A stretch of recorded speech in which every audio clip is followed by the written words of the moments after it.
এই মুহূর্তে যারা যুদ্ধ নয় শান্তি চাই বলছে তারা কি পাকিস্তানের দালাল? বঙ্গ টিভির পক্ষ থেকে আমরা অন্যায়ের পক্ষে, আমরা অত্যাচারের পক্ষে।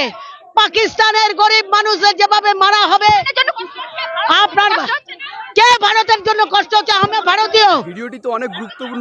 আপনি কোন মিডিয়া থেকে এসেছেন? হাজার হাজার টাকা আমরা ট্যাক্স দিই, ওখানে কি হচ্ছিল?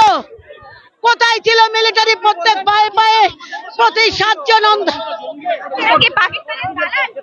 আরে আমাদের তো মাস্টারদা ছিলেন দালাল, উল্লাসকর দত্ত ছিল দালাল, আপনার ক্ষুদিরাম ছিল দালাল, আর হচ্ছে সাভারকাররা হচ্ছে দেশপ্রেমিক।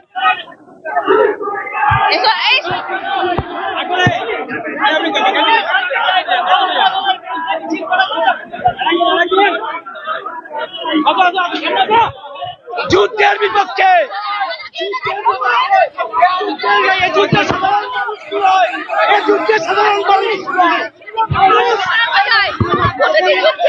অসংখ্য সাধারণ মানুষ মারা যায়, তারা খুব বিপদে পড়ে।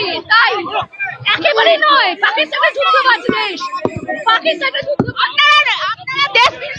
যুদ্ধবাজ দেশ হোক। আমরা আমাদের দেশের জন্য আমরা শ্রদ্ধার সঙ্গে বলতে পারি একটা শান্তিপ্রিয় দেশ, এইটা আমরা চাই। আমাদের ক্ষমতা আছে, কিছু নয়, আমরা শান্তি রক্ষার জন্য ব্যবহার করবো, খুব অন্যায় হয়েছে। ভারত সরকারের দায়িত্ব তাদের রক্ষা করা, ভারতের ভারত সরকারের দায়িত্ব তাদের রক্ষা করা। ভারত সরকার পাকিস্তানের না হয়, এটাই বলবো। ভারতের মাটিতে যেন অন্য দেশের